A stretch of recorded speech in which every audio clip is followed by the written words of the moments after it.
بسم الله الرحمن الرحيم الحمد لله رب العالمين إن الحمد لله نحمده ونستعينه ونستغفره ونعوذ بالله من شرور أنفسنا ومن سيئات أعمالنا من يهده الله فلا مضل له ومن يضلل فلا هادي له أشهد أن لا إله إلا الله وحده لا شريك له وأشهد أن محمدا عبده ورسوله اللهم صل على محمد وعلى آل محمد كما صليت على إبراهيم وعلى آل إبراهيم إنك حميد مجيد اللهم بارك على محمد وعلى آل محمد كما باركت على إبراهيم وعلى آل إبراهيم إنك حميد مجيد ورضى اللهم عن الخلفاء الراشدين والصحابة أجمعين ومن تبعهم بإحسان إلى يوم الدين ما بعد السلام عليكم ورحمة الله وبركاته. Mes sœurs, mes frères, les louanges, les remerciements, les éloges ne cessent qu'au vivant qui ne meurt pas, je nomme Allah, le premier qui n'a pas de début, le dernier qui n'a pas de fin, l'apparent, le dominant sur toute chose, le subtil, le bien informé, l'omniscient, l'omnipotent,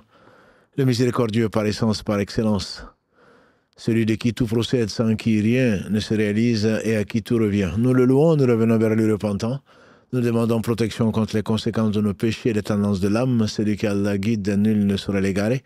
Celui qui est privé de sa guidée, nul ne saurait lui montrer le droit chemin. J'atteste donc qu'il est le seul digne d'adoration. J'atteste de la véracité, l'exemplarité de la prophétie de Mohammed ibn Abdillah. Qu'Allah bénisse ce prophète, sa famille, ses compagnons, tous ceux qui les auront suivis dans le droit chemin, nous fassent l'honneur d'en faire partie. Ensuite donc, bienvenue dans ce live du mercredi de la médecine des cœurs. Le cœur étant, comme l'a dit le prophète sallam de la hadith de Nu'man ibn Bashir, qu'Allah l'agrée, c'est n'est-ce pas qu'il y a un morceau de chair dans le corps. S'il est pur, c'est tout le corps qui est saint, et s'il est corrompu, c'est tout le corps qui est corrompu, n'est-ce pas que c'est le cœur, comme il a dit alayhi salatu wassalam, il ne parlait pas de lui-même. Donc dans cette série, nous sommes donc dans le 12e épisode de la série La corruption des cœurs. La corruption des cœurs qui est l'objectif de Satan sur lui, c'est qu'il mérite, et on a vu également que c'était l'un des moyens externes qui est obstacle pour purifier donc l'âme. Et par conséquent, c'est l'un des moyens sur lequel Satan compte pour nous détourner donc de la voie d'Allah subhanahu wa ta'ala, la voie droite de celui à qui appartient les cieux et la terre. On l'a vu la semaine dernière, c'est l'autre moyen qu'il utilise à travers des hommes qui ont été possédés par lui, à travers la fréquentation. Donc aujourd'hui, Inch'Allah, si Allah nous le permet, on va essayer de donner quelques recommandations des gens de science, qu'Allah les bénisse. Et nous avons, pour cela, nous allons repartir donc des deux causes principales dont on a parlé, de la corruption des cœurs. Le cœur, comme on l'a dit, c'est l'organe central. C'est le roi, donc dans son palais, ou le roi dans sa forteresse. Et pour le corrompre, il faudrait passer par ceux qui sont les plus proches, dont la vue, lui, le ventre, les pieds, les mains, etc. Donc la nature primaire de l'homme, ce qu'on appelle la fitra, Allah subhanahu wa ta'ala a tout créé de la meilleure des façons. Donc ensuite, la corruption vient après. Et donc, ce qu'il faut savoir, c'est que la première des choses qui conduit à la corruption, c'est l'ignorance. Et la deuxième chose, c'est les passions. L'ignorance, c'est la mère de tous les péchés. L'ignorance, c'est la mère de tous les péchés. Pourquoi ? Parce que c'est comment tu veux te prémunir, comment tu veux rechercher ce qu'aucun œil n'a vu, aucun n'aurait entendu parler, dont l'imagination n'est passée dans l'esprit de personne, je pense au paradis. Comment tu veux essayer de te préserver contre le feu dont les combustibles sont les hommes et les pierres, et qui est 70 fois plus chaud que le nôtre. Comment tu veux te consacrer à ce pourquoi tu as été créé quand tu ne sais même pas qui t'a créé, et encore moins ce qu'il attend de toi, alors qu'il n'a besoin de rien. Donc l'ignorance, c'est vraiment la base de tous les péchés, et comme nous l'avons dit, les compagnons du prophète sallallahu alayhi wa sallam sont unanimes pour dire que tout péché que tu fais en réalité, c'est par ignorance, en effet. Allah dit dans le verset 17 de la sourate 4, et également dans le verset 54 de la sourate 6, ceux qui nous appellent vers le repentir, et Allah aime les repentants, ceux qui par ignorance font des fautes. Et donc, bien sûr, ça ne veut pas dire que c'est des fautes par ignorance ne sont pas pardonnées. Non, c'est que quand on fait une faute, quelle que soit la faute qu'elle soit, que nous la considérons comme minime ou que nous la considérons comme grave, c'est quand même par ignorance. Ces versets viennent le dire, mais l'explication est globale et générale. Quand tu désobéis à Allah, tu ne peux pas être à ce moment un savant, celui qui désobéit. Et comme nous l'avons vu, pour le péché majeur, le prophète nous a dit que quand la fornication, le vol, etc., donc il n'est pas croyant. Celui qui vole au moment où il vole, il n'est pas croyant. Celui qui fornique au moment où il fornique, et la foi sort de son cœur, et donc quelque part, elle reste comme une ombre au-dessus de sa tête au moment où il le fait. Par conséquent, cette ignorance de quoi? D'avant tout d'Allah subhanahu wa ta'ala. Parce qu'on ne peut pas connaître Allah et lui désobéir sciemment. Et donc c'est d'ailleurs le meilleur moyen de se préserver de la corruption. C'est de savoir qui est le corrupteur, d'où vient la corruption et quelles sont les conséquences de cette corruption. Donc quand tu n'as pas ces trois éléments, et donc Allah subhanahu wa ta'ala a envoyé les prophètes alayhim salatu wassalam pour se faire connaître. On a dit c'est le premier objectif de l'envoi des prophètes alayhim salatu wassalam. C'est pour faire connaître Allah. Quand on connaît Allah, on l'aime. C'est ce que nous voulons et c'est ce que nous souhaitons, en tout cas en théorie et en pratique, nous ne connaissons que très peu. Comme Allah le dit subhanahu wa ta'ala dans le verset 28 de la sourate 35, Innama yakhsha Allah min ibadihi al-ulama. En réalité, ne craignent vraiment Allah que les savants, c'est-à-dire que ceux qui le connaissent. C'est quand tu le connais, tu l'aimes et tu crains de le perdre et tu crains son châtiment. Et donc Allah subhanahu wa ta'ala a envoyé des gens pour se faire connaître parce que c'est le meilleur moyen de l'aimer pour toi-même. Ce n'est pas pour lui.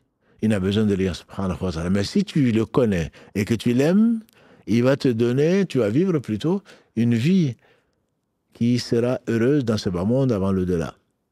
Et le contraire, parce que tu ne le connais pas, tu es ignorant, tu vas vivre une vie hayatan, donc, comme il le dit subhanahu wa ta'ala, dans la sourate Taha, dans la sourate 20, verset 124. C'est une vie de gêne. Une vie de gêne, ta poitrine va être gênée. Et d'ailleurs, il le décrit si bien. Quand il dit, est-ce que celui à qui Allah a ouvert le cœur, Sharh Sadr, peut-être qu'on reviendra dessus, Inch'Allah, c'est ce que les savants appellent l'épanouissement de la poitrine. Celui à qui Allah il a soulagé sa poitrine, il l'a élargi de telle façon qu'il a guidé vers l'islam. Allah en parle notamment dans la sourate Az-Zumar, 39, verset 22. Et il en parle également dans la sourate 6, verset 120, An'am, verset 120, quand il parle de celui donc à qui, quand Allah veut la guider de quelqu'un, il ouvre sa poitrine à l'islam. Donc cette dilatation, entre guillemets, de la poitrine correspond au fait de connaître Allah subhanahu wa ta'ala et de se soumettre à lui. Voilà que les choses qui étaient difficiles deviennent faciles, parce qu'il n'est vraiment facile que ce qu'Allah subhanahu wa ta'ala rend facile. Tout est difficile. On a dit que inna nafsa la amaratun bisu illa ma rahima rabbi. Donc l'âme ordonne le mal, et c'est le propre même de l'âme, verset 53 de la sourate Yusuf 12, et sauf celle à qui Allah fait miséricorde. Pour qu'Allah te fasse miséricorde, comme il a dit le prophète sallallahu alayhi wa sallam, man yuridillahu bihi khayran yufaqihu fi din. Celui à qui Allah veut du bien, il lui fait comprendre sa religion. Donc il l'oriente vers l'islam, comme on l'a vu samedi dernier, la guidance d'Allah, on en a cité 12, dans le fait de montrer les signes et de faire entendre ces signes qui sont ces versets, et de montrer dans les cieux et sur la terre et entre les deux, d'attirer l'attention, de faire comprendre, de faire entendre les gens, et donc sur ces signes-là, et de reconnaître qu'Allah seul mérite l'adoration. Donc la connaissance d'Allah subhanahu wa ta'ala, c'est ce qui permet de l'aimer. Et quand on l'aime, bien sûr, on l'aime plus que tout autre. Celui qui aime autre que Allah subhanahu wa ta'ala, l'amour, disait Ibn Qayyim, qu'Allah fasse miséricorde, on reviendra sur quelques commentaires. Beaucoup de gens, dans la médecine des cœurs, dans la purification de l'âme, citent ce tome. Donc c'est Abu Abdillah, il s'appelle. On l'appelle Shamsuddin Muhammad ibn Abu Bakr. Et donc c'est un élève de Ibn Taymiyyah, qu'Allah fasse miséricorde. On l'appelle également Al-Hafidh. Al-Hafidh, c'est dans la science du hadith, celui qui a retenu environ ou plus que 200 000 hadiths. Quand nous, on a du mal à en retenir un, et quand on arrive à 10, on est content. Ça, n'en parlons pas, on se prend pour un savant. Plus de 100 000 hadiths, 200 000 hadiths. Al-Hafidh, on l'appelle Al-Hafidh, et Allah subhanahu wa ta'ala donc l'a honoré, Abu Abdillah, donc Shamsuddin. Abu Abdillah Shamsuddin, donc c'est quelqu'un qui commente beaucoup la purification. Allah subhanahu wa ta'ala lui a enseigné. Quand il parle de l'amour d'Allah, il dit en particulier, celui qui aime deux amours ne peut pas coexister dans le même cœur. Deux amours ne peuvent pas coexister dans le même cœur. L'amour d'Allah et l'amour d'autre que Allah. Donc si l'amour d'autre que Allah rentre dans le cœur, ça repousse l'amour d'Allah. Et quand l'amour d'Allah rentre dans le cœur, il le remplit, il ne laisse pas de place à autre que l'amour d'Allah subhanahu wa ta'ala. Et on lui fait dire, quand on dit la ilaha illallah, il y a d'autres êtres dignes d'adoration qu'Allah subhanahu wa ta'ala. Il dit, personne en réalité ne doit être aimé sauf Allah, pour lui-même. Quand on aime quelqu'un pour sa propre personne, certainement, quelque part, on a associé à Allah. Toute personne qu'on aime, toute chose qu'on aime, on doit aimer pour Allah. Comme le prophète sallallahu alayhi wa sallam. Nous disons que nous aimons le prophète sallallahu alayhi wa sallam, mais c'est une condition de la complétude de la foi. Aucun d'entre vous ne sera véritablement croyant, dit Anas, d'après le prophète sallallahu alayhi wa sallam, tant que je ne serai pas aimé de lui plus que son père, sa mère, ses enfants, plus que lui-même.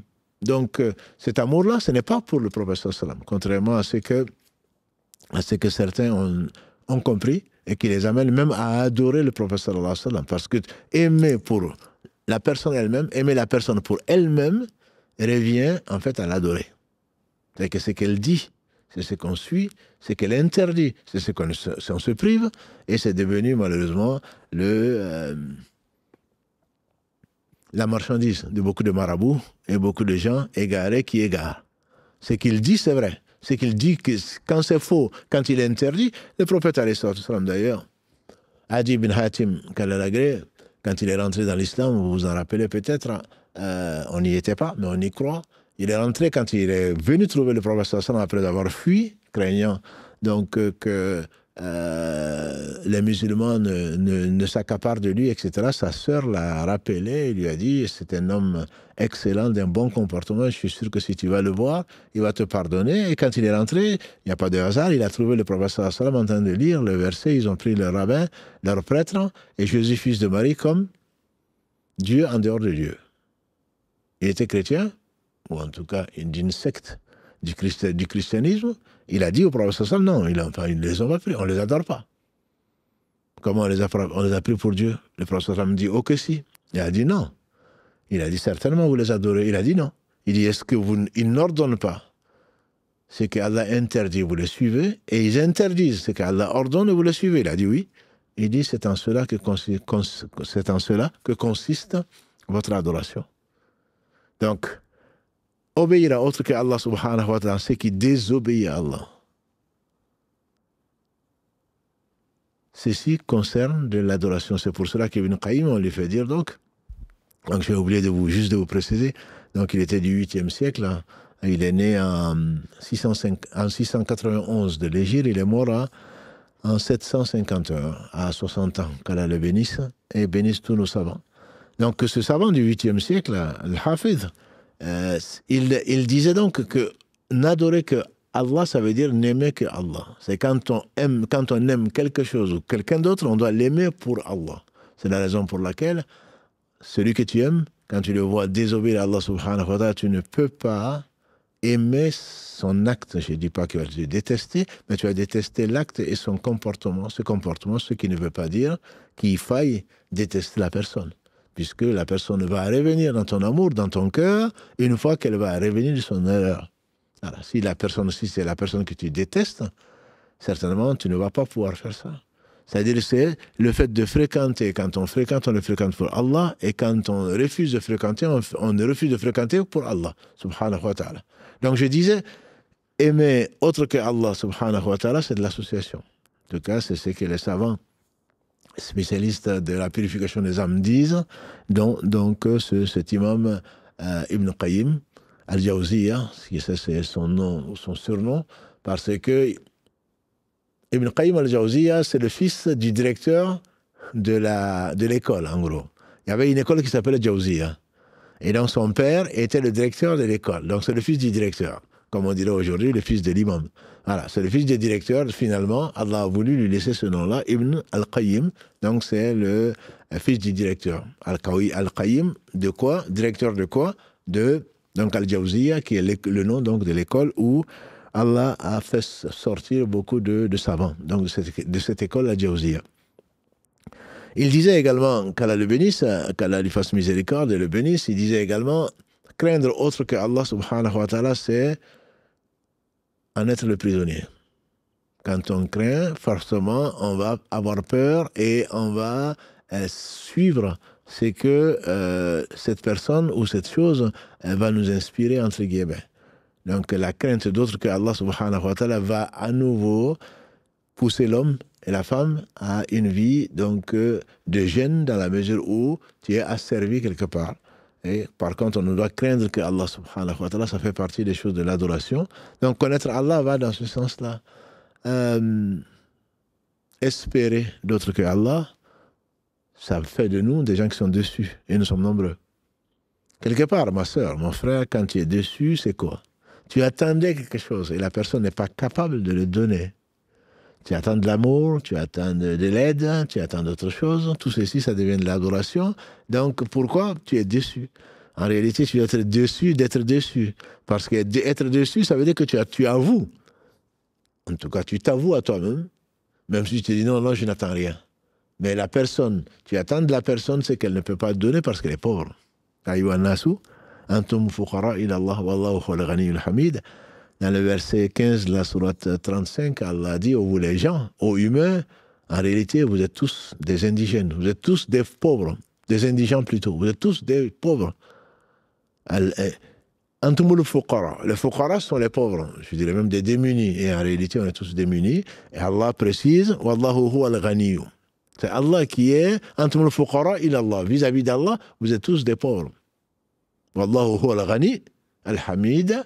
Donc c'est le riche, le Al-Ghani, Al-Hamid, le digne des louanges, subhanahu wa ta'ala. Donc celui qui espère un autre que Allah, forcément sera déçu. Parce qu'on espère, on attend de quelqu'un qui est pauvre. Lui-même, il est pauvre. Comme Allah le dit dans le hadith Qudsi, que l'on connaît au travers, en tout cas, de la médecine des cœurs.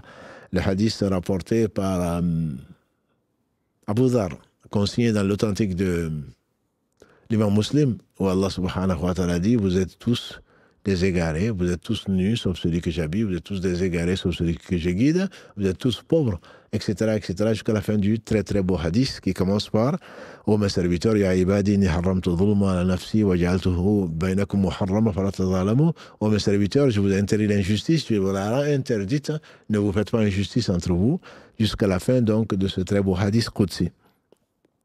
Celui qui préfère autre que Allah, très certainement, n'aura pas ce qu'il espère, n'aura pas de bénédiction non plus. Celui qui cherche la satisfaction d'autre que Allah dans la colère d'Allah subhanahu wa ta'ala ne récoltera que l'exaspération et bien d'autres choses. C'est-à-dire Allah doit être au centre de la vie du croyant, si vraiment, et à partir de ce moment-là, c'est qui la corruption qui le tente n'aura pas de place. Parce que le même disait Ibn Qayyim, quand il fasse miséricorde, quand la tentation, elle commence quoi? La désobéissance à Allah, elle commence toujours par une pensée.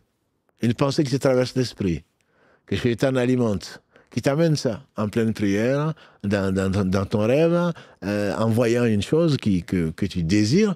Mais donc, ça commence par une pensée. La pensée va amener, si tu chasses la pensée, le problème est résolu, grâce à Allah subhanahu wa ta'ala. Si tu ne chasses pas la pensée devient suggestion. Et si tu faisais ceci, et si tu faisais cela. Si tu arrêtes la suggestion, il y a un peu de remords, mais au moins, tu arrêtes le péché en chemin, donc tu n'as pas fait le péché. Et Allah te le compensera, très certainement.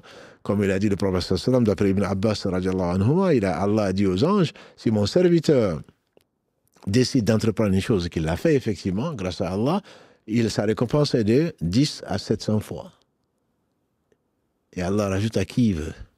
S'il décide de faire une chose, mais il n'est pas arrivé à la faire parce qu'il y a eu des obstacles, Allah lui compte comme s'il avait fait. S'il décide de faire un péché et qu'il y renonce, Allah lui compte comme une bonne action. Donc je dis que, avec Ibn Qayyim, la pensée devient suggestion. Quand tu arrives à arrêter au niveau de la suggestion, je dirais, un peu de regret, mais au moins tu as arrêté. Si tu n'arrêtes pas au niveau de la suggestion, tu commences à aller, ça devient une passion. Une passion qui est bien plus difficile à maîtriser. Et si tu n'arrêtes pas à cette passion, comme beaucoup de gens sont tentés et éprouvés par la passion, ça devient un désir. Le désir va appeler à la volonté. Et la volonté va te pousser à de la résolution ou de la détermination et va conduire à l'acte.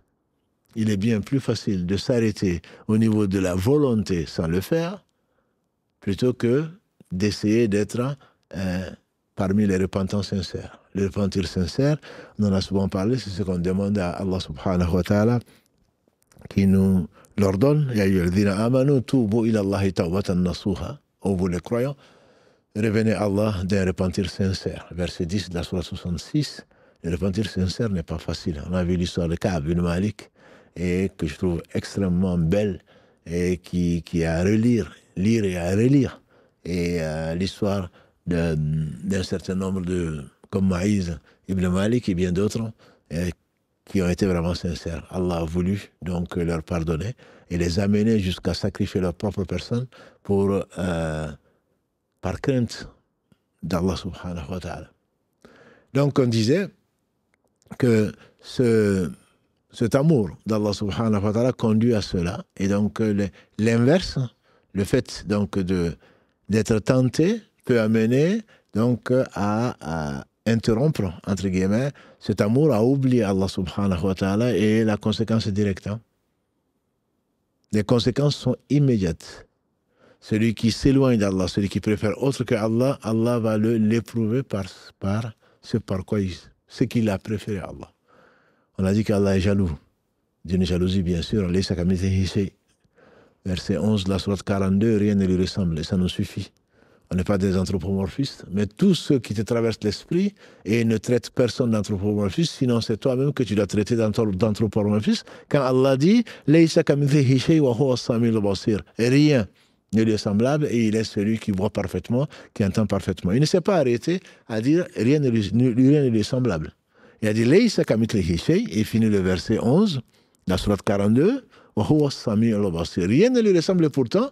Sachez qu'il est celui qui entend parfaitement et que celui qui voit parfaitement. » Et donc Allah subhanahu wa ta'ala a créé ce qu'il a créé, et notamment, on a dit, envoyer les messagers pour nous dire qui il est. Quand tu connais Allah, très certainement tu vas l'aimer. Quand tu connais Allah, tu vas le craindre. Quand tu connais Allah, tu vas espérer en lui. Quand tu connais Allah, Allah illumine et dilate ta poitrine de telle façon que le péché peut être autour, le shaitan va s'éloigner. Je pense à Omar ibn Khattab Kalalagré, quand le prophète sallam lui dit « Ya ibn Khattab, ô fils de Khattab, jamais tu n'as pris un chemin si Satan n'a pas changé de chemin. » Ça, c'est la foi qui remplit le cœur, la foi qui remplit la poitrine, de telle façon que Allah recrute le croyant et lui inspire que le bien, en sachant que les anges sont également là pour jouer leur rôle, pour repousser les satans humains et les satans djinns. Et également, donc, cette personne, Allah va lui donner une inspiration qui va lui permettre donc de s'éloigner du mal parce qu'il connaît le mal. Le deuxième objectif des prophètes, c'est faire connaître ce qu'Allah aime et ce qu'il déteste. Et si Allah aime une chose, c'est bien parce que c'est une chose qui va nous rapprocher de lui. Lui n'a besoin de rien, élevé dans son être, dans ses noms et attributs, et dans tous ses actes. Et donc des choses qui nous éloignent des choses qu'il n'aime pas.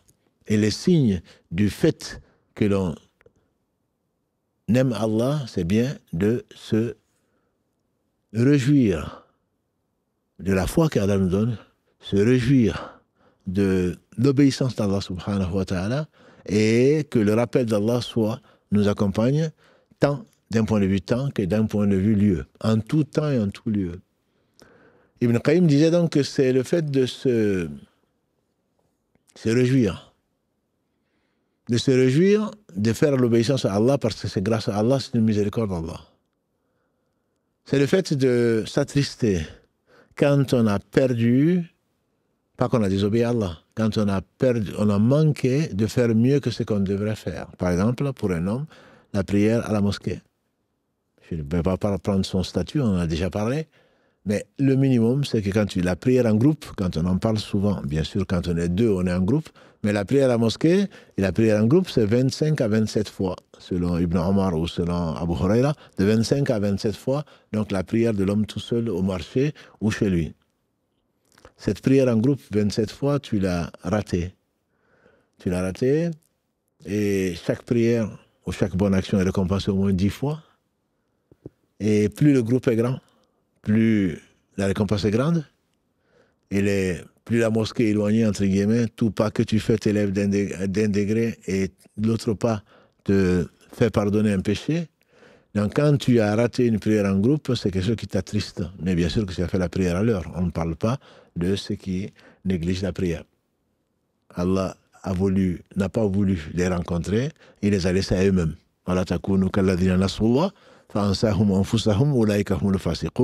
Ne soyez pas comme ceux qui ont oublié Allah, Allah a fait qu'ils sont oubliés eux-mêmes. Voilà donc les pervers. Surat 59, verset 19. Donc ce Seigneur a voulu que, quand il a ordonné les choses, c'est justement parce que ces choses vont nous aider. Et la première des choses, en tout cas, Allah dit dans le verset 45 de la sourate 29, Inna salata tanha anil fahsha'i wal munkar.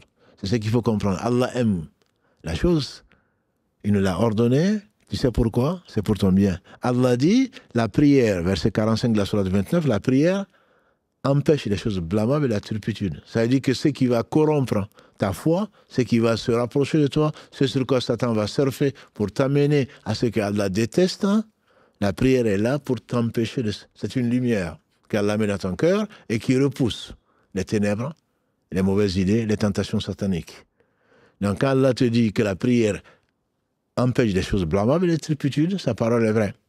Et par conséquent, en la faisant, je dis bien en faisant pas de la gym, en faisant vraiment la prière, en essayant de se rapprocher d'Allah, en étant conscient de la proximité d'Allah subhanahu wa ta'ala qui est au-dessus de sa création, à ce moment-là, ça va te repousser, ça va interrompre la chaîne donc, de la corruption. Celui qui voulait te corrompre, ton shaitan et ses alliés, Allah va faire que ça ne va pas te toucher malgré les tentations ou malgré la suggestion ou malgré, je dirais même plus, le désir de désobéir à Allah subhanahu wa ta'ala. La prière est venue pour t'empêcher justement de tomber dans le piège de Satan, notre ennemi déclaré.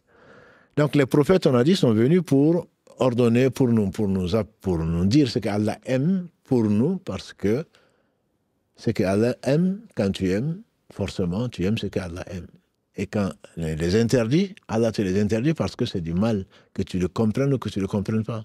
Donc ce mal, également, si Allah te l'a montré, c'est pour que tu puisses t'en éloigner. Et les meilleurs d'entre nous, pour justement ne pas tomber dans le mal, s'éloignent des causes du mal. Des causes du mal. Et l'imam Ibn Jawzi, qu'Allah fasse miséricorde, lui, il était du 6e siècle. C'est Jamaluddin, Abu Farraj. Jamaluddin, mot à mot, l'autre c'est Shamsuddin, Al-Jawzi, Ibn Jawzi. Là c'est Jamaluddin, Ibn Jawzi. Jamaluddin, il est né on dit 508 ou 510 de l'Hégire. Il est mort en 597. Donc à la fin du 6e siècle, il est mort.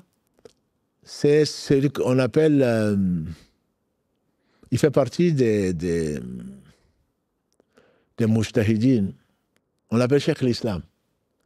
Cheikh l'Islam, quand on dit Cheikh l'Islam, c'est un grade. C'est comme si aujourd'hui on dirait le maréchal, quoi, ou le général. C'est que c'est vraiment Cheikh l'Islam, c'est quelqu'un il était Hanbali, il suivait l'école de l'imam Ahmad, qu'Allah lui fasse miséricorde, ainsi qu'à tous les à tous nos savants, mais c'est quelqu'un qui a atteint un degré, bien qu'il soit...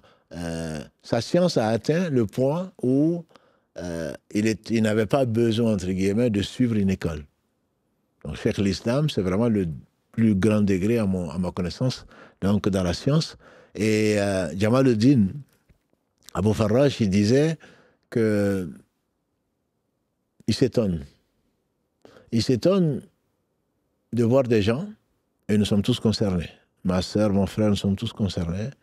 Des gens qui écoutent des prônes, des sermons, dont les larmes coulent. Et quand tu discutes avec eux, tu lui dis, est-ce que tu crois en l'au-delà? Ils disent, mais oui, bien sûr. Et pourquoi tu n'arrêtes pas ou pourquoi tu ne te reformes pas? Ils disent, je veux le faire, mais il n'y arrive pas. Il a comparé ça aux trois dont on a parlé au cours de cette série, quand on a parlé de Ka'b ibn Malik, donc pour le repentir sincère, quand on a parlé également de Murara, qui est un de ses compagnons, et quand on a parlé donc de Ibn Umayya, Hilal ibn Umayya, les trois donc qui sont restés en arrière, qu'Allah a pardonné ensuite dans les versets 118-119 de la sourate 9, on en a parlé. Ceux-là se sont retrouvés, donc ils savaient que suivre le prophète sallam était une obligation. Ils savaient que s'ils ne suivaient pas, c'était grave. Mais ils n'ont pas pu y aller. Donc nous sommes quelque part tous comme ça. Et Allah est miséricordieux. Nous sommes tous presque comme ça. Je veux bien faire du bien, mais je n'y arrive pas. Je me suis repenti, mais je retombe. Il dit que Ibn Jawzi, le Cheikh l'Islam Ibn Jawzi, il dit ça c'est lui là quand il a médité dessus, il a trouvé trois raisons. La première raison, c'est que les conséquences de nos péchés, on ne le mesure pas en regardant, en restant, en admirant la chose. On ne le mesure pas. Au moment où tu regardes une femme que tu désires, tu désobéis à Allah dans ce qu'il a révélé dans le verset 30 de la sourate 24. كل المؤمنين dit Allah subhanahu wa ta'ala يغضوا من أبصارهم ويحفظوا فروجهم. Dis aux croyants, ya Muhammad sallam, dit aux croyants de baisser une partie de leur regard et de préserver leur sexe. Allah est parfaitement informé de ce qu'ils font. Et le même ordre dans le verset 31 quant aux femmes. قل للمؤمنات dit aux croyantes de baisser une partie de leur regard, de préserver leur sexe jusqu'à la fin donc du verset. Et ce verset d'ailleurs, 31 de la sourate 24, la lumière finit par cet ordre que nous connaissons tous. وَتُوبُوا إِلَى اللَّهِ جَمِيعًا أَيُّهَا الْمُؤْمِنُونَ لَعَلَّكُمْ تُفْلِحُونَ. Et revenez tous se repentant à Allah, ô vous les croyants, afin que vous réussissiez. Donc le fait que tu vas vers quelque chose, que tu ne coupes pas les racines qui vont aller vers le mal, ça commence par le regard, on a dit. En tout cas, quand on va à la fornication, ça commence par le regard. Quand Allah s'est dit de baisser le regard, et donc à ce moment-là, le simple regard ne va s'arrêter qu'à une suggestion.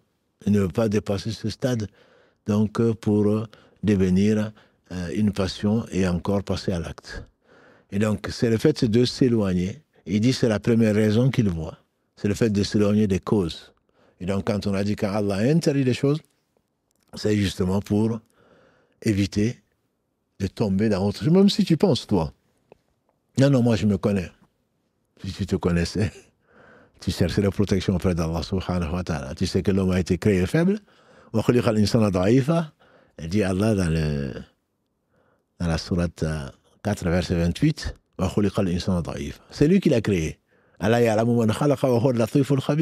Est-ce qu'il l'ignorerait, celui qui a créé, alors qu'il est le doux, le bien informé? L'homme a été créé faible. Si tu te connaissais, certainement, tu ne te fierais pas à toi-même. Tu ne peux te fier qu'à Allah subhanahu wa ta'ala. Quand tu dis que c'est pas du bien, c'est pas du bien.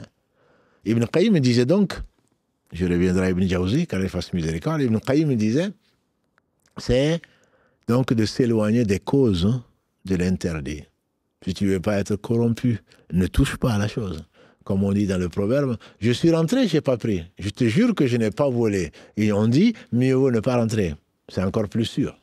Si tu n'étais pas rentré, on ne t'aurait pas accusé d'avoir volé. Je suis rentré, mais je n'ai pas touché. Non, mais si tu n'étais pas rentré, ce serait encore mieux. Et donc, les causes, il faut t'en éloigner. Tout ce qui mène à l'interdit, il faut t'en éloigner. Mieux encore, il faut, si tu peux te passer, dit Ibn Qayyim, si tu peux te passer du superflu. Tu as besoin de quelque chose, tu le prends. Tout ce qui est superflu, ce n'est pas interdit. Pourquoi tu te passes du superflu? Pour ne pas tomber dans le reprouvé. C'est quelque chose qui est permis.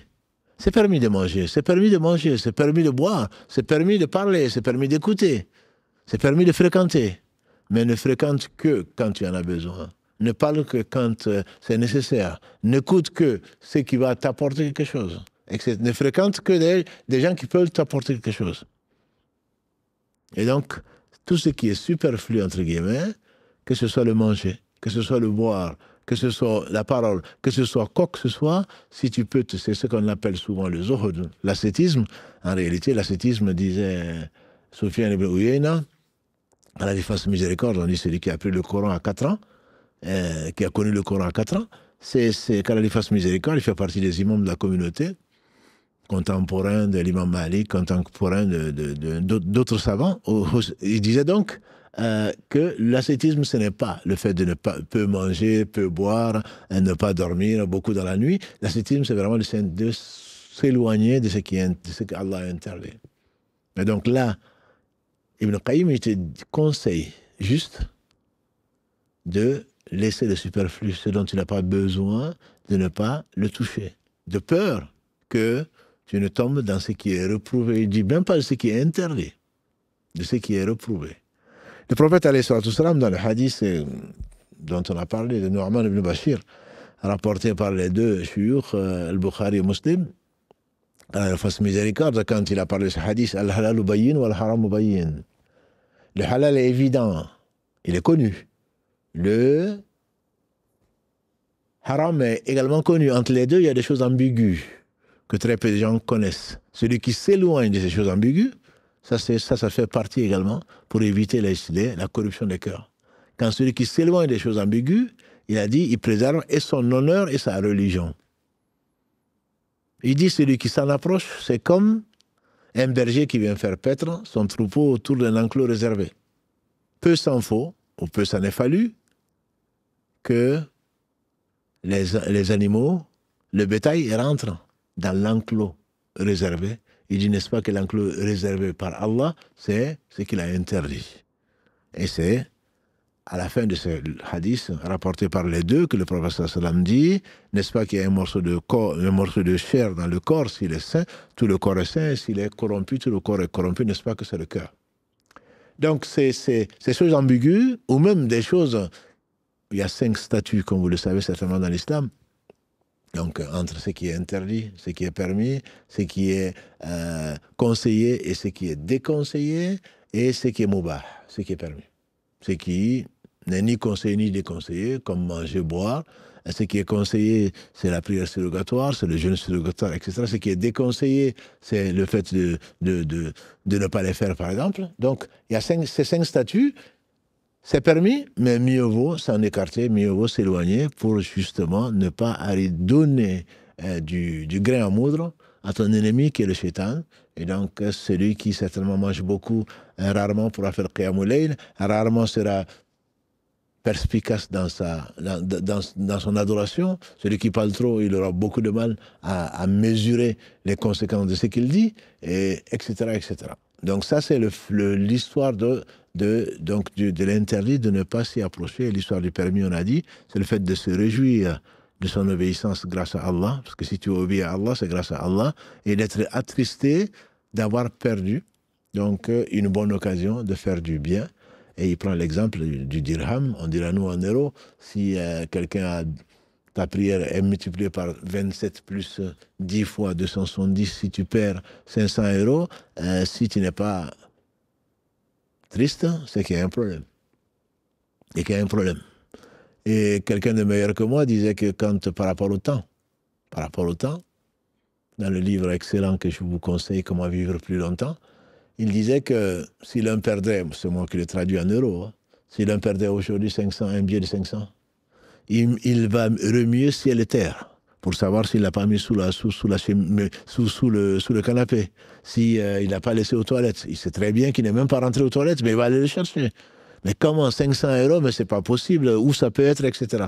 Alors qu'en fait, si tu as perdu bien plus que 500 euros, tu as perdu même plus que des millions en négligeant les obligations qu'Allah t'a imposées, en ne profitant pas de ton temps, en laissant couler le temps. L'imam Al-Hassan al-Basri, quand il fasse miséricorde, dit que le temps, c'est ton hôte. Quand tu en profites, il part en faisant tes éloges. Et quand tu n'en profites pas, il sera un témoin contre toi et il part en faisant, donc en disant le mal que tu lui as fait, c'est-à-dire que tu n'as pas profité de son temps. Donc remontons à Ibn Jawzi, quand il fasse miséricorde, il disait donc qu'il s'étonnait et que l'une des raisons, donc, c'est le fait que la personne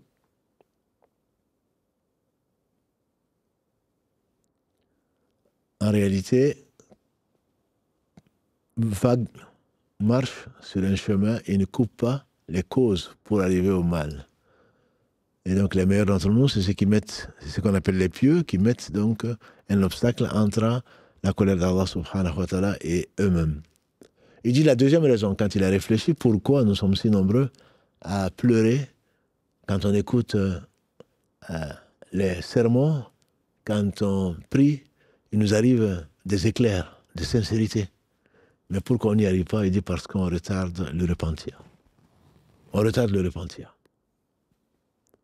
On retarde le repentir en ce sens que on a beaucoup d'espoir. Non, je vais le faire plus tard. Donc, on retarde la bonne action. Et la bonne action efface la mauvaise. Comme Allah le dit dans le verset 114, la sourate 11. Sourate Hud, verset 114. Inal hasanat yudhibu as-sayyi'at. Les bonnes actions effacent les mauvaises. Et donc tu vas retarder. Et les savants disent que quand tu retardes un péché, quand tu retardes plutôt le repentir pour un péché, c'est que tu te dois de demander pardon d'avoir retardé. Non seulement il y a le péché, mais en plus tu prends un autre péché de ne t'être pas repenti le plus tôt possible. Et donc ça, c'est Satan qui te fait retarder, mais comme on le sait, il espère que tu vas mourir avant de te repentir. Et Allah seul sait. Verset 34 de la sourate 31, Al-Luqman, Allah dit « وَمَا تَدْرِي نَفْسٌ مَاذَا تَكْسِبُ غَدًا وَمَا تَدْرِي نَفْسٌ بِأَيِّ أَرْضٍ تَمُوتُ » Aucune âme ne sait ce qu'elle va manger demain, ce qu'elle va acquérir demain. Aucune âme ne sait sur quelle terre elle va mourir. Et le prophète sallallahu alayhi wa sallam nous a conseillé, dans ce qui a été authentifié par l'imam Al-Albani, quand il fasse miséricorde, et il dit « Fais de ta prière comme si c'était la dernière. » Et donc tu ne vas pas attendre de finir ta prière en disant « Demain, je vais me repentir. » Le demain, comme dit le poète, il y a des gens qui s'habillent et c'est les autres qui les déshabillent. C'est-à-dire, c'est toi qui as porté ton gilbab, c'est toi qui as porté ton camis, c'est toi qui as porté ton pantalon, c'est toi qui as porté tes chaussures, mais c'est quelqu'un d'autre qui va les enlever parce que tu es mort. Personne. Tu n'as pas connu la sécurité, dit le poète, pas le temps d'un clin d'œil. Qui est-ce qui te dit que tu vas quitter ce plateau? Qui est-ce qui te dit que tu vas finir ton live? Qui te dit que tu vas pouvoir dormir aujourd'hui? Qui te dit que tu vas te réveiller demain? Et donc le fait de retarder, de repentir, fait partie des 3 raisons qu'il donne. Donc pour le fait que nous nageons, entre guillemets, dans les péchés et que le cœur devient corrompu parce que le péché, comme Allah le dit dans le verset 14 de la sourate 83, Kallabal, Rana ala qulubihim ma kanu yaksibun. Certes, leur cœur a été rouillé par ce qu'ils ont accumulé. Et donc le fait que la foi a quitté, ou en tout cas le fait que ton cœur a été rouillé par les péchés et que tu ne te repens pas, et celui qui se repent, c'est comme s'il n'a pas, sincèrement, c'est comme s'il n'a pas de péché. Comme l'a dit le prophète sallallahu alayhi wa sallam. Mieux encore, Allah il aime, inna Allah yuhibbu tawabin, wa yuhibbu al-mutatahhirin. Allah aime les gens qui se repentent, il aime les gens qui se purifient. verset 222 de la sourate Al-Baqarah. Comme j'aime à le dire, c'est très facile, c'est 2, 2, 2, 2. 2, verset 222 de la sourate Al-Baqarah, la sourate 2. Ça, c'est la deuxième raison que Ibn Jawzi, Jamal al-Din, Cheikh l'Islam, voilà la deuxième raison qu'il donne. Il dit la troisième raison, c'est l'espoir. C'est l'espoir. Et on repousse. On l'espoir de la miséricorde d'Allah, bien sûr. Et nous sommes nombreux, surtout aujourd'hui. Quand tu parles à quelqu'un, tu dis « Ah, inna Allah ghafour rahim ». Oui, certainement. Allah, très certainement, pardonneur. Il est miséricordieux. Oui, c'est vrai.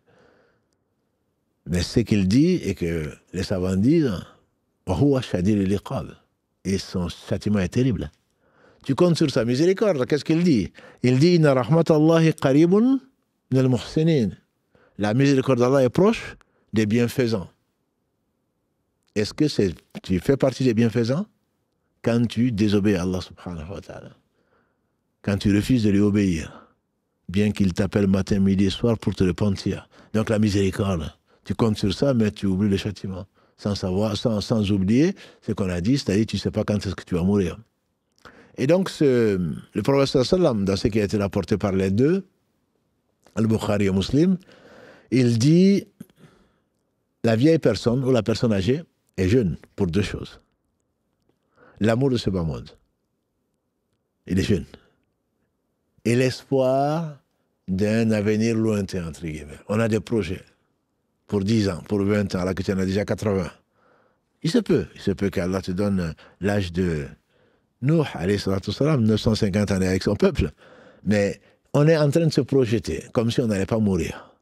Voilà les trois raisons qu'il dit pour expliquer notre situation. Qu'on entend des prônes, qu'on va écouter des lives, qu'on va écouter le Coran, qu'on va lire les hadiths, qu'on va écouter des cours, qu'on va pleurer, à être inconsolable. Et après, ça y est, on a oublié. Pourquoi?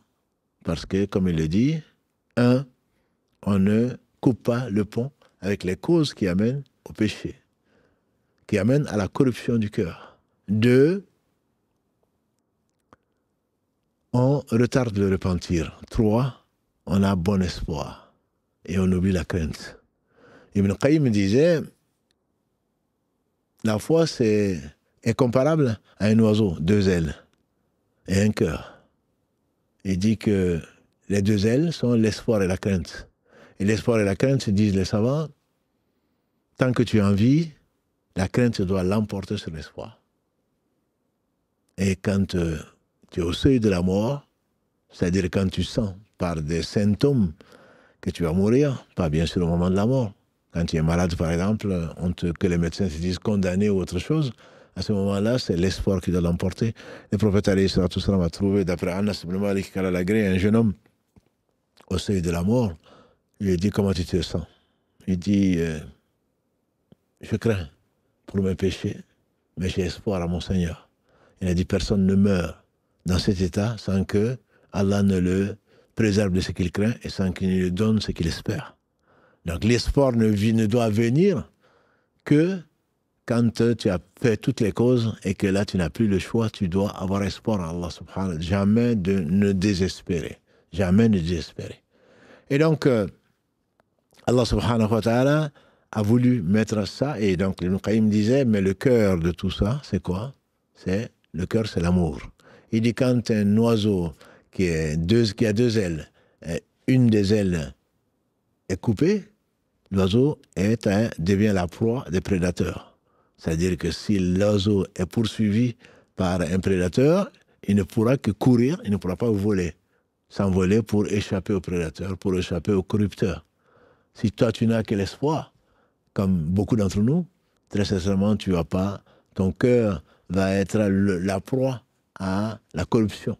Si tu n'as que la crainte, tu vas désespérer, et que le prophète sallam, 3 jours avant sa mort, dit Jabir ibn Abdillah, quand elle a agréé ainsi que son père, 3 jours, j'ai entendu le prophète sallam dire 3 jours avant sa mort qu'aucun d'entre vous ne meurt qu'en ayant une excellente opinion de son Seigneur subhanahu wa ta'ala. Donc ça doit venir, l'espoir doit venir quand tu as mis toutes les causes et que maintenant tu es en face donc tu es très proche de la mort, on est tous proches de la mort, mais que tu es conscient que bientôt tu vas rejoindre ton Seigneur. Dans quel état tu vas le rejoindre?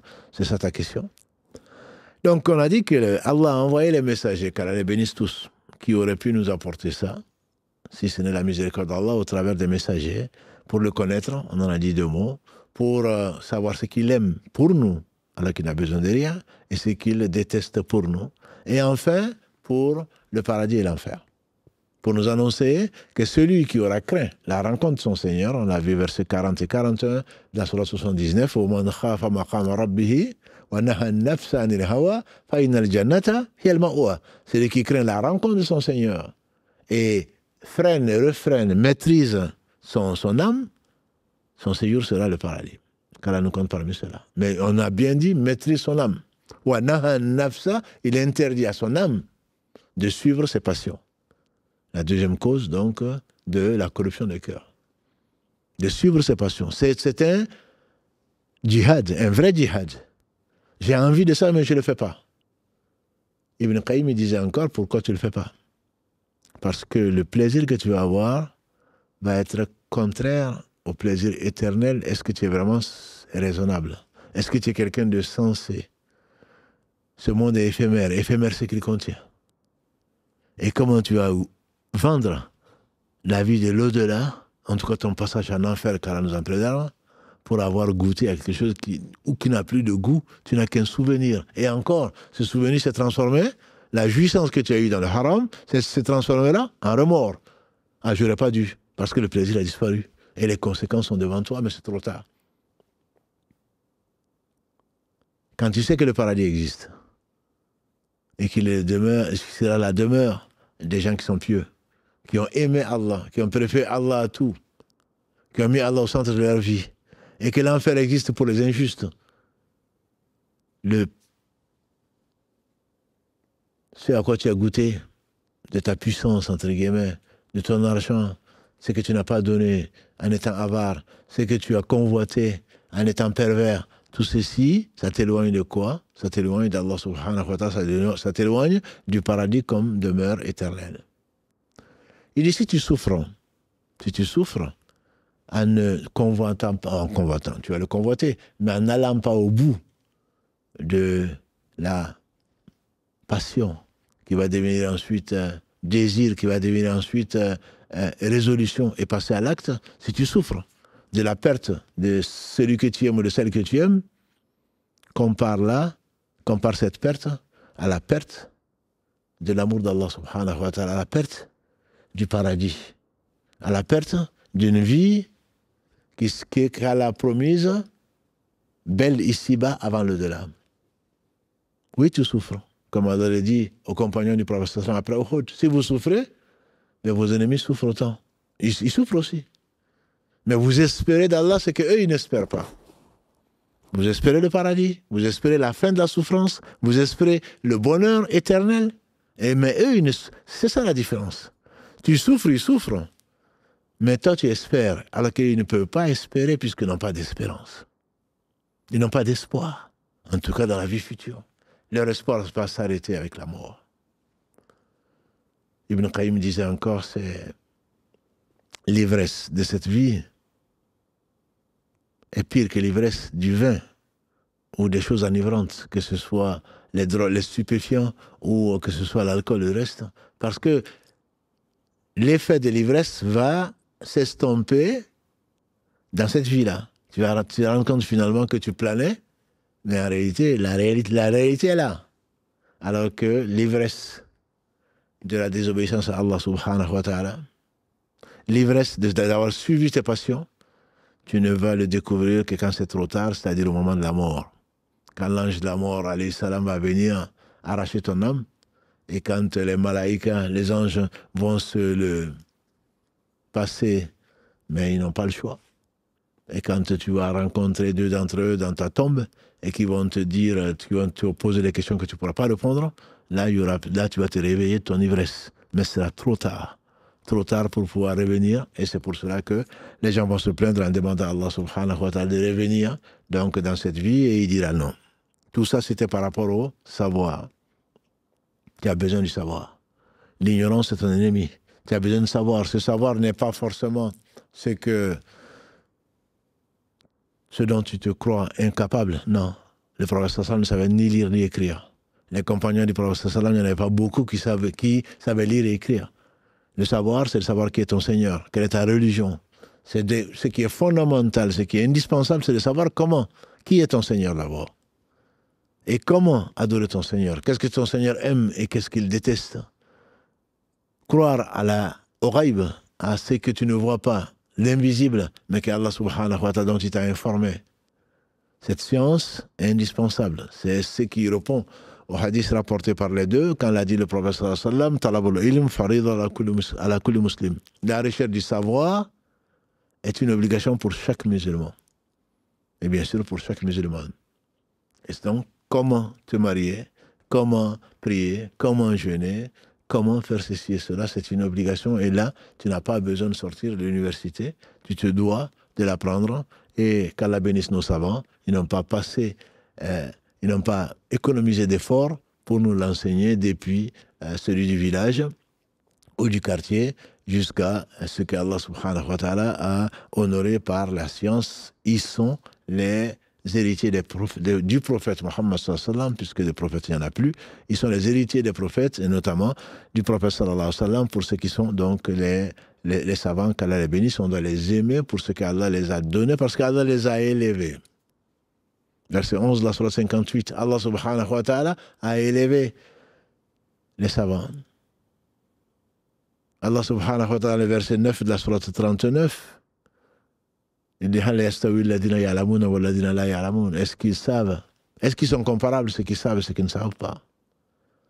Et on a déjà vu le verset 28 de la sourate 35 où Allah dit subhanahu wa ta'ala innama yakhsha Allah min ibadihi al-ulama. En réalité, ne craignent vraiment Allah que les savants. Et donc cette science, tu peux l'avoir, tu es savant dans un domaine, et qu'est-ce que c'est que cette science? On a déjà dit, Ibn Qayyim disait encore, al-ilmu, qala Allah, qala Rasulullah, sallallahu alayhi wa sallam, qala sahaba, la science utile en tout cas, il faut qu'elle soit utile. Ce n'est pas pour que tu étales tes diplômes avec un doctorat ou autre chose. Ah oui, moi j'ai une maîtrise en ceci, j'ai une licence en cela. On n'appelle même plus sa maîtrise. J'ai un master en ceci, j'ai une licence en cela, j'ai un doctorat en cela, très bien. Est-ce qu'elle va être utile? Certaines sont utiles. Mais quand on parle de science, c'est celle qui va donc te sauver au jour du jugement dernier, qui va te permettre de vivre une vie heureuse, on espère, dans cette vie-là. C'est Allah a dit, le messager a dit, et les savants, ils ont dit. Et les savants, je parle des compagnons du prophète qui sont les plus grands savants. Ils peuvent se tromper, certes. Celui qui ne se trompe pas, c'est Allah subhanahu wa ta'ala qui a révélé ce qu'il a révélé à Muhammad sallallahu alayhi wa sallam. Donc, s'il n'a pas rectifié Allah subhanahu wa ta'ala, c'est que c'est la vérité. Et Allah subhanahu wa ta'ala dit la vérité et ordonne la vérité. Cette science est indispensable. Donc, pour que en tant que recommandation, tu dois consacrer une partie de ta journée, une partie de ta vie à apprendre cette religion, ce qui va te rapprocher d'Allah subhanahu wa ta'ala. Aujourd'hui, beaucoup de gens connaissent beaucoup de choses et pourtant Allah sait. On n'aura pas d'excuses entre les moyens que Allah a voulu et qu'il a créés aujourd'hui, comparé à ce que les anciens ont eu comme moyens. Ils faisaient... On parle des voyages d'Imam Ahmad Khalifas Miséricorde. On parle qui a fait 3 pèlerinages à pied sur 5 qu'il a fait de sa vie. Des gens qui ont fait des milliers de kilomètres. Ibn Mubarak en particulier, on dit plus de 1000 kilomètres pour aller vérifier un seul hadith. Et aujourd'hui, tu tapes sur Google, tu as l'intelligence artificielle qui va te sortir des choses à boire, à manger, certes, mais tu tapes juste un mot-clé et tu as ce qu'il faut. Et des livres, et des conférences. Et Allah seul sait ce qu'il y a comme facilité, comme la facilité, chacun sera interrogé sur, en fonction de ce qu'Allah t'a donné. Personne aujourd'hui, dans toutes les langues, dans tous les dialectes, même je dirais. Dans tous les dialectes, avant, quand tu ne comprenais pas arabe, la science, tu ne l'avais pas. La science, tu ne l'avais pas. Et aujourd'hui, qui d'entre nous peut dire qu'il ne comprend pas ce que Allah a révélé? Personne. Personne ne pourra le dire. Et chacun sera jugé donc en fonction de cela. Donc ça, c'est le point fondamental, c'est la recherche du savoir. Celui qui a eu le savoir, il a eu certainement un grand bien. À côté donc de ce savoir, on a parlé de fréquentation. La fréquentation est extrêmement importante. Et donc, si tu veux être aimé par Allah, si tu veux aimer Allah, non seulement tu t'éloignes de l'interdit, tu t'éloignes également des endroits, des lieux et des personnes qui te poussent, bien entendu, à la corruption. Quand tu es avec des corrupteurs, nécessairement, que tu le veuilles ou pas, comme nous l'a expliqué le prophète sallallahu alayhi wa sallam, la bonne compagnie est comparable à celle donc, du vendeur de parfums. Soit il t'en donne, soit il t'en vend, ou au moins tu le sentir bon. Quant à la mauvaise compagnie, elle est comparable au vendeur de parfums. Au vendeur plutôt au forgeron. La mauvaise compagnie est comparable à la compagnie du forgeron. Soit une étincelle saute et elle vient brûler ton habit, soit alors au moins tu risques de sentir mauvais. Sache que la croyance au jour du jugement dernier t'oblige à choisir la bonne compagnie, notamment une femme pieuse ou un mari pieux. Allah subhanahu wa ta'ala dit al-akhila'u yawma idhin ba'duhum li ba'din adu illa al-muttaqun. Les amis, les intimes, ce jour, le jour du jugement dernier, seront les ennemis les uns des autres. Ce seront les ennemis les uns des autres, sauf les muttaqoun, ceux qui craignent Allah subhanahu wa ta'ala, ceux qui s'aiment pour Allah, ceux qui se visitent pour Allah, ceux qui se séparent pour Allah. Comme l'a dit le prophète sallallahu alayhi wa sallam, au jour du jugement dernier, il y aura des chairs de lumière. Chairs de lumière, j'entends des fauteuils, bien mieux que ça, qu'on appelle les chairs de lumière. Et il y a des gens qui seront sur ces chairs que les martyrs vont envier, les prophètes vont envier. Les compagnons du prophète sallam lui disent, mais si vous lana, décris-les pour nous. C'est qui ça? Il dit, ce sont des gens qui s'aiment à Allah, qui se visitent à Allah et qui se séparent à Allah. Ça, ce sont les gens qui ont choisi leur fréquentation.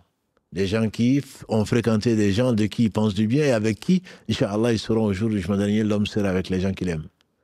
Donc cette fréquentation est très importante. On peut bien entendu se tromper. Mais une fois que l'on se rend compte que c'est quelque chose qui risque de t'éloigner d'Allah, pour le moins, pour ne pas dire qui risque de t'amener à l'enfer, il n'y a pas de raison pour que tu gardes ça,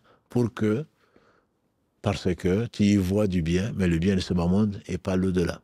Tout ce qui tu vas t'éloigner de l'au-delà, si tu gardes cette compagnie, très certainement, c'est un choix que tu as fait, tu as choisi ce bas monde, et la souffrance que tu crains, elle sera bien pire dans l'enfer qu'Allah nous en préserve. C'est que tu n'es pas raisonnable tout simplement. Tu n'es pas raisonnable, c'est la perte de quelqu'un que tu aimes, et rien ne t'appartient, la souffrance que cela peut te causer doit être pesée à l'aune de la souffrance que tu risques de vivre dans ce bas monde déjà, avant la tombe, qui prendra un certain temps, et avant l'au-delà. Qu'Allah subhanahu wa ta'ala nous donne une bonne compagnie, et surtout, qu'est-ce que tu perds? La grande perte, c'est celle-là de la compagnie d'Allah subhanahu wa ta'ala, dans le sens de ma'iya khas, comme les savants le disent, c'est-à-dire la compagnie d'Allah subhanahu wa ta'ala qui réserve aux croyants, compagnie par laquelle tu ne peux pas être malheureux.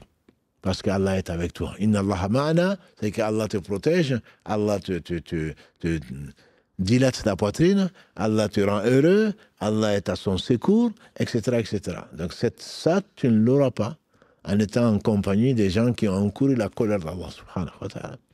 Donc ça fait partie également des moyens et des conseils que les gens du savoir donc, nous donnent pour pouvoir nous éloigner des péchés et donc des corrupteurs qui amènent donc vers le mauvais.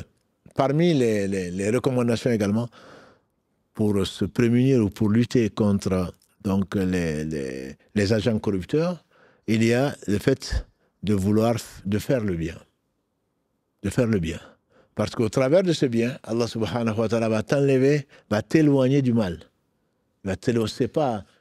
C'est pas automatique, c'est un destin qu'Allah a voulu.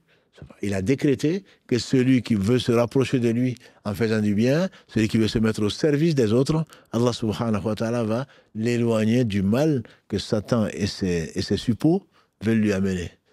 Et c'est l'une des sagesses pour lesquelles il ordonne de donner le bien en réponse au mal qu'il en fait, au mal que tu subis plutôt, qu'on te fait subir. Mais ce n'est pas un mal pour toi, comme l'a dit le prophète, comme l'a dit Allah subhanahu wa ta'ala, dans la sourate 24 en particulier, quand ils ont calomnié de notre mère, Aïcha, il dit, ne pensez pas donc, que ce ifk, que cette calomnie soit un mal pour vous, c'est un bien pour vous. C'est un bien pour vous. Et donc le fait que Allah t'éprouve dans cette vie, à cause du fait que tu t'éloignes des corrupteurs ou que tu protèges ton cœur, ne peut être que du bien pour toi, parce que n'arrive pas à un croyant, comme l'a dit le prophète sallallahu alayhi wa sallam, une gêne, une maladie, même la piqûre d'une épine, sans qu'Allah l'élève en degré et qu'il lui pardonne un péché. Et où il lui pardonne un péché. Donc tout ce qui arrive aux croyants, disait le prophète sallallahu alayhi wa sallam, Ajaban li amr al-mu'min, la situation du croyant m'étonnera toujours, tout ce qui lui arrive est du bien, et ceci n'arrive qu'aux croyants. Quand il lui arrive une chose qu'il aime, il remercie Allah, et ça lui est compté comme du bien. Et quand il lui arrive une chose qu'il n'aime pas, il patiente. Et ceci également lui est compté comme du bien, et dans une version, ceci n'arrive qu'aux croyants. Parmi les choses également donc, qui permettent de se prémunir, de lutter contre la corruption, c'est cette vigilance. Cette vigilance qu'on appelle la muraqaba. La semaine dernière, on a dit 2 mots de muhasaba. C'est le fait de faire le bilan. Mais le muraqaba est basé sur ta conscience qu'Allah subhanahu wa ta'ala te voit, ta recherche de l'excellence à l'ihsan. Omar ibn Khattab, quand il a rapporté ce qu'il a vécu avec le prophète sallallahu alayhi wa sallam, on a dit 2 mots parmi les formes de guider samedi dernier. Le hadith rapporté par Bukhari et Muslim, quand Omar ibn Khattab dit, on était autour de l'envoyé d'Allah sallallahu alayhi wa sallam, un homme est venu habillé de blanc, personne ne le connaissait, jusqu'à la fin du hadith. Et parmi les choses qu'il a posées au prophète sallallahu alayhi wa sallam, c'est que l'excellence, al-ihsan. Il a dit l'excellence, c'est que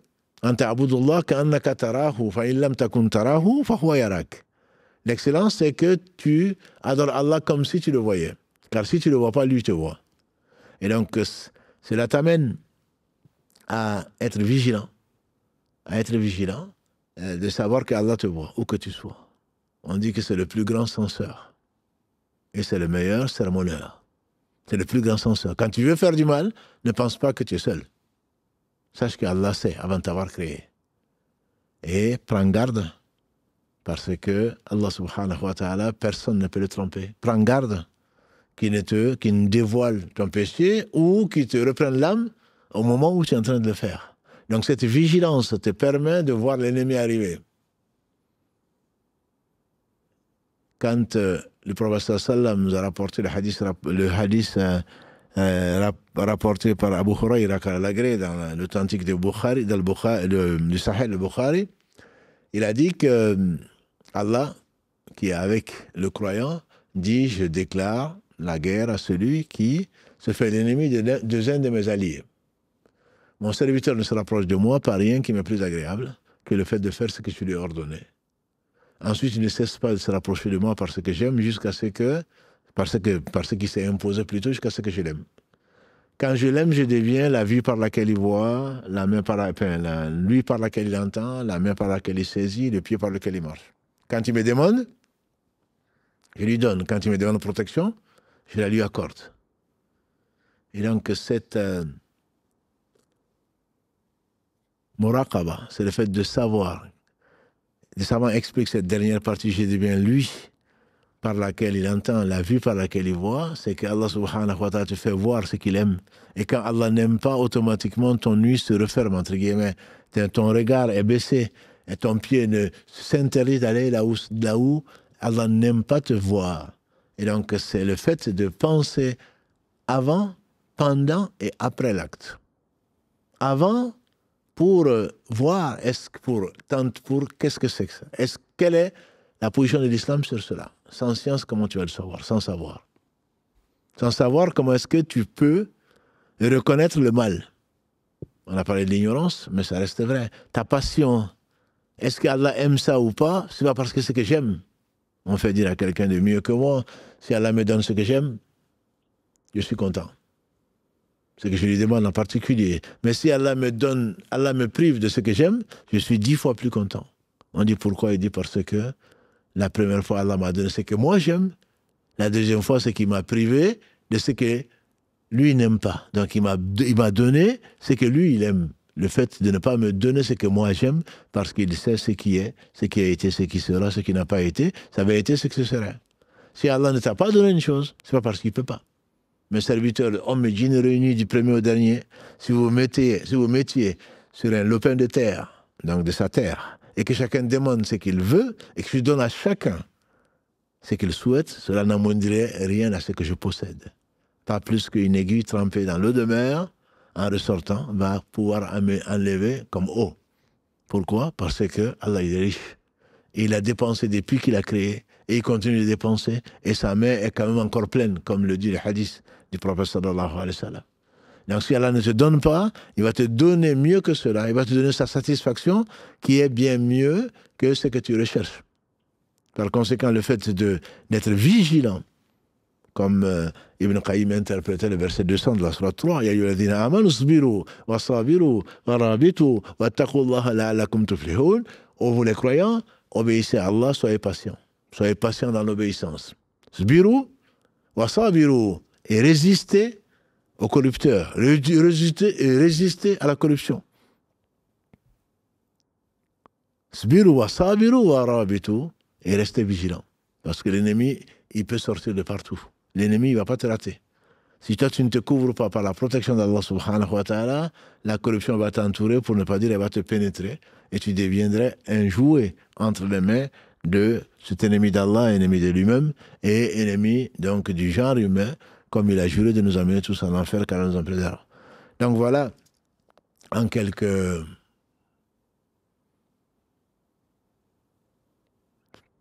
épisodes, on aurait pu continuer et on continuera, Inch'Allah, sur d'autres aspects donc, du cœur, puisque c'est dans la série de la médecine des cœurs qu'Allah subhanahu wa ta'ala nous le purifie, et quelques aspects donc pour que tu connaisses qui est ton ennemi et quels sont les mots.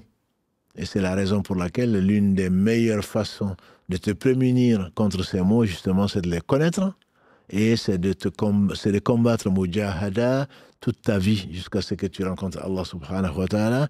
Ne te contente pas, moi je suis. Moi c'est comme ça. Et donc, je reste comme ça. Tu n'es pas ambitieux et tu mens. Moi je suis comme ça, je ne peux pas changer. C'est pas vrai. Tu as changé pour beaucoup de choses. Et physiquement et intellectuellement. Et tu peux changer. Comme j'aime à le dire, j'ai lu ça dans un livre, que même les fauves, on a pu les dompter.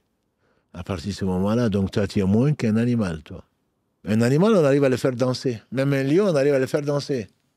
Et toi, tu ne changes pas. Parce que je suis comme ça, moi. Tu mens sur Allah, subhanahu wa ta'ala, qui t'a donné. Wa nafsin wa ma sawaha. Falhamaha fujuraha wa taqwaha. Allah, dans la sourate Shams, 91, verset 9 à 10, il dit, et jure par l'âme, et celui qui l'a parfaitement façonné, et il lui a procuré son aspect de piété comme de perversion. Qad aflaha man zakkaha, bienheureux celui qui l'a purifié, cette âme. Et donc, ne reste pas sur tes acquis, ne reste pas sur... Il faut être ambitieux. Il faut être ambitieux jusqu'à rencontrer Allah subhanahu wa ta'ala. Et comme le dit Ibrahim alayhi salatu salam dans les versets 88 et 89 de la sourate Ash-Shu'ara 26, Yawma la yanfa'u malun wa la banoun illa man ata Allah bi qalbin salim. Il faut être ambitieux. Le jour où ni les enfants, ni les biens ne seront utiles à qui que ce soit, sauf celui qui rencontre Allah avec un cœur qui est pur ou avec un cœur qui est saint. Allah seul sait quand on va mourir. Allah seul sait dans quel état notre cœur va être. Au moins qu'on ait cette ambition-là et qu'on y travaille. Pas seulement l'ambition. Le mujahada, c'est matin, midi et soir, tout le temps et partout, essayer de s'améliorer, de se poser la question avec le muhasaba, qu'est-ce que tu as fait?